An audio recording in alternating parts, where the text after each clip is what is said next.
नमस्ते everyone, welcome to unboxing large. मेरा नाम गिरिराज लखोटिया और आज हम बात करेंगे inverter AC versus non inverter AC. हम सबके बीच में कंफ्यूजन होता है कि इन्वर्टर एसी लेना चाहिए नॉन इन्वर्टर, और यूजुअली आप देखेंगे जितने भी टेक्नीशियन होते हैं वो हमको बोलते हैं नॉन इन्वर्टर एसी में जाना चाहिए। तो आज अच्छे से समझते हैं कि एक इन्वर्टर एसी और एक नॉन इन्वर्टर एसी में क्या डिफरेंस होता है। तो इन्वर्टर एसी होता क्या है?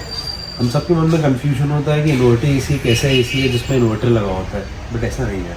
इन्वर्टर एसीज वो एसी होते हैं जिसके आप मोटर की स्पीड को कंट्रोल कर सकते हो, और पैरेलली वो आपकी एनर्जी को ज़्यादा सेव करता है। मतलब उसमें जो इनपुट होता है, जो इलेक्ट्रिसिटी इनपुट होता है वो कम होता है, और जो आउटपुट होता है स्पीड एसी का या फ्लो बोल सकते हैं फ्लो, वो सेम या ज़्यादा होता है। यूजुअली इन्वर्टर एसीज के जो आरपीएम होते हैं वो अपने नॉर्मल एसी से इक्विवेलेंट या ज़्यादा होते हैं। एक बार हम पास्ट पे चलते हैं और बताते हैं कि एक प्राइस डिफरेंस हुआ करता था और आज क्या प्राइस डिफरेंस है एसी में।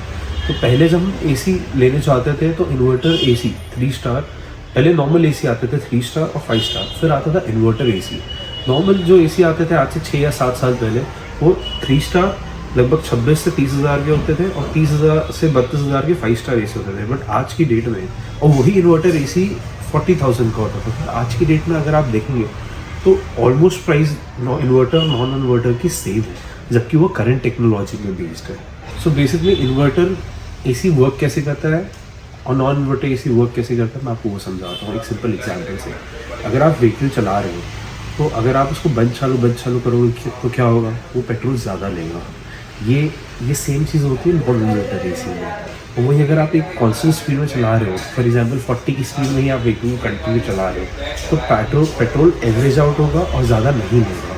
ठीक वैसे ही हमारे इन्वर्टर और नॉन इन्वर्टर एसी वर्क करती है। अगर आप इन्वर्टर एसी लेने जाओगे तो क्या होगा, अगर आपने एग्जाम्पल टेम्परेचर 24 डिग्री सेट किया और जैसे ही और एसी की जो फ्लो है वो कंटिन्यू 24 डिग्री टेम्परेचर मेंटेन करेगा आपका।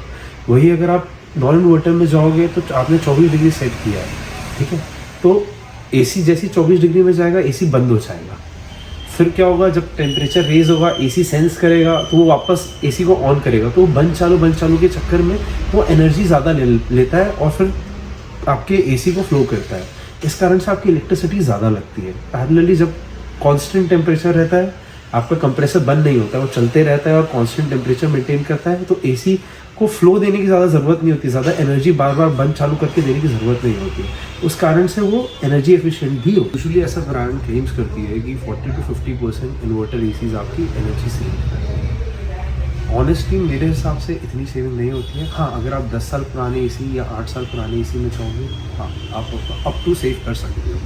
बट ऑन एन एवरेज अगर आप देखेंगे आज के करंट ऑन ऑफ एसी और नॉर्मल ऑन ऑफ एसी, और आप एवरेज 8 घंटे यूज़र हो तो अप्रॉक्सीमेटली महीने का 200 से 300 रुपया बचा सकते हो। तो बेसिकली जैसे मैं आपको पहले बताया था, ऐसे बहुत सारे टेक्नीशियन हैं जो रिकमेंड करते हैं कि आपको ऑन ऑफ एसी में जाना चाहिए। तो on off non inverter AC को बोलो प्लीज़ ध्यान रखिए, क्योंकि वो बंद चालू होता है, तो आज आपके दिमाग में एक चीज़ क्लियर हो कि उसे ऑन ऑफ एसी ही कहा जाता है टेक्निकल लैंग्वेज, ठीक है। तो जब आप ऑन ऑफ एसी लेते हो तो बहुत सारे आपके जो टेक्नीशियन है वो सर आप ऑन ऑफ एसी लीजिए, इन्वर्टर एसी कूल नहीं करता है। जबकि अगर आप देखेंगे कि इन्वर्टर एसीज में ब्रांड 10 साल की वारंटी देती है और पीसीबी में 5 साल की वारंटी देती है। वही नॉन इन्वर्टर एसी में आपको 5 साल की वारंटी मिलती है कंप्रेसर में, और पीसीबी में 1 ईयर की। तो आप खुद डिसाइड करेंगे कौन सा अच्छा एसी है। अब इन्वर्टर टेक्नोलॉजी में एक ऐसी फैसिलिटी आ गई है कि आप टनेज को रेगुलेट कर सकते हो। मतलब अगर आपकी 1.5 टन की एसी है और अगर आपको 1 टन का ही स्पेस चाहिए तो आप 1 टन में रेगुलेट कर सकते हो। अगर आप चाहते हैं उसमें 1.2 टन हो तो आप 1.2 में कर सकते हो। अगर आपको 0.75 टन में चाहिए तो आप उसको 0.75 टन भी कर सकते हो, जिसकी वजह से आपकी एनर्जी सेव होगी। एग्जाम्पल, ठंड का सीज़न चल रहा है और आप चाह रहे हो कि बहुत ही मिनिमम लोग हैं रूम में, और आप चाह रहे हो क्या कि भी एक सोबर सा कूल सा टेम्परेचर हो, ज़्यादा इसमें एनर्जी भी ना लगे क्योंकि ऑलरेडी वेदर आपको सपोर्ट कर रहा है, तो आपको ये बेनिफिट मिल जाता है आजकल इन्वर्टर एसी में, क्योंकि उसमें आप मोटर को कंट्रोल कर सकते हो। अब इम्पॉर्टेंट पार्ट आता है प्राइस डिफरेंस पे। पहले ये सारे प्रोडक्ट्स में कम से कम 10-10 हज़ार का डिफरेंस होता था।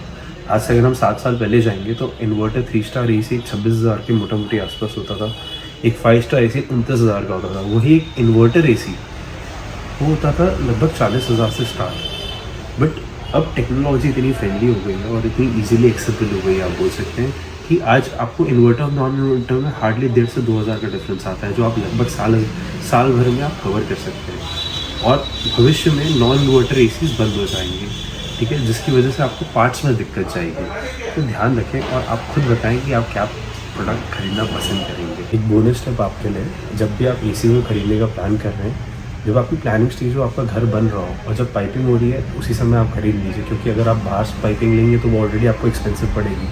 उसके बाद आप फिटिंग, जब आप एसी खरीदेंगे तो उसके साथ पाइप मिलेगी जो वेस्ट होगी और आपको कम प्राइस में बेचना पड़ेगा, और उसके लिए बाद आपको फिटिंग के भी चार्जेस एडिशनल देने पड़ेंगे।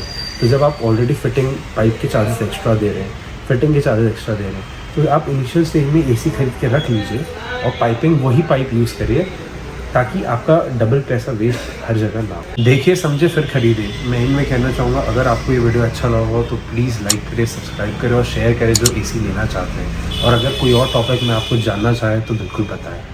Thank you.